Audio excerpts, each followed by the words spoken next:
So hey guys, it's me. So I was just going to demonstrate. I know we're a little unsure about what we were going to do in terms of training tools for Huey. So I was actually just going to show you some different options. I'm going to start with the prong because that's what I'm walking Abby with. So this is one of my friends, Abby. Say hi, Abby. So Abby walks on a prong. And just a couple of things I wanted to point out. So her prong is actually too big. Nope, come on, Ab. Sorry, it's just me filming this. So if you take a look at Abby's neck, you can see where her prong is sitting, and it's sitting really low on her neck. And that is the exact not place that we want it to be. Where we do want her prong to be is really up. Abby, sit. We want it to be up here, up right under her ears.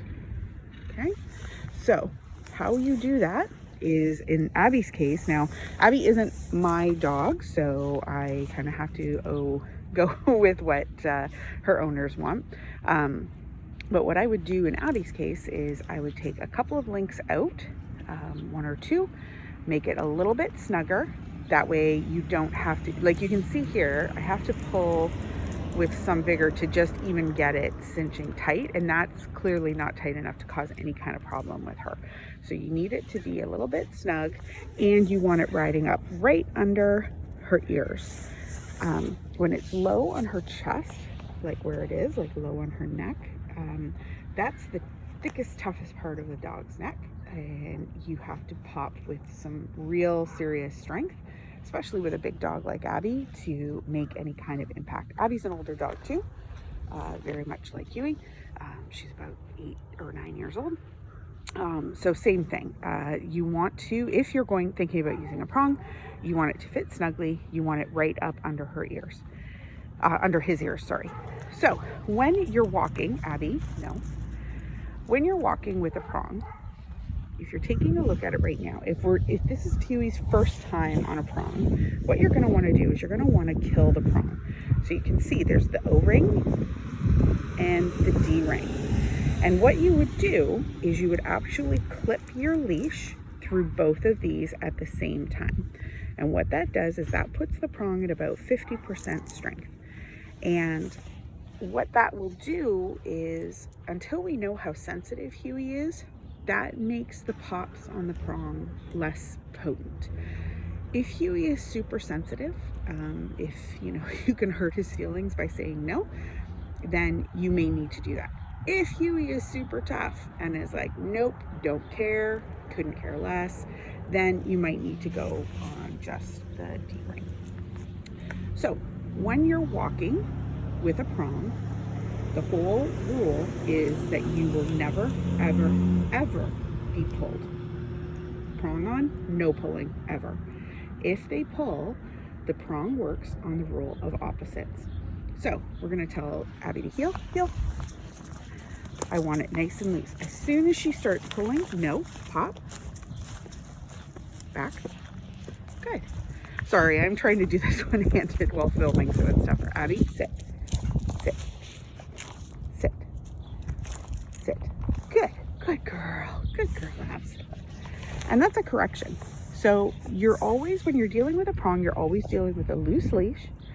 And she starts pulling forward. I know it's hard to see, you can't see from me, but I'm backing up a couple of steps and I'm using my loose leash and I'm snapping. It's not a drag. Abby, no. Sit. Sit.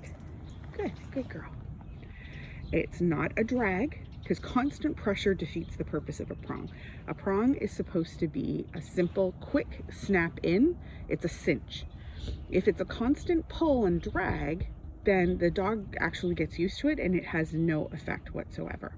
So ideally, you wouldn't have a phone in your hand. You would be working with two hands. You're dealing with a super loose leash, so you can see it's nice and loose. It's not being pulled, and you're going to snap, snap, snap as you're backing up. So what that does is that uses the dog's forward momentum against them, and your snaps and pops don't need to be as hard.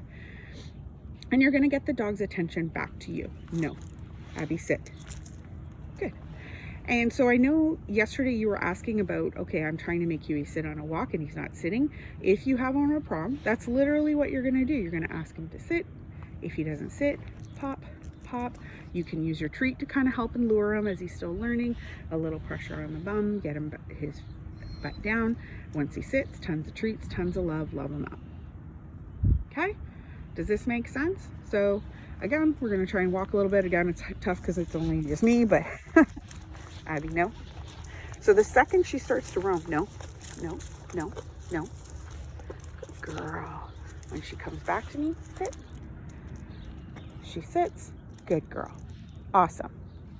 So you might look like a lunatic because you're walking down the street and like I've made it like 5 whole feet in these last few minutes, but that's what it takes. You're going to back up, you're going to turn around, you're going to reverse, you're going to get your dog back in paying attention to you. So she's looking at tons of squirrels. No, sit.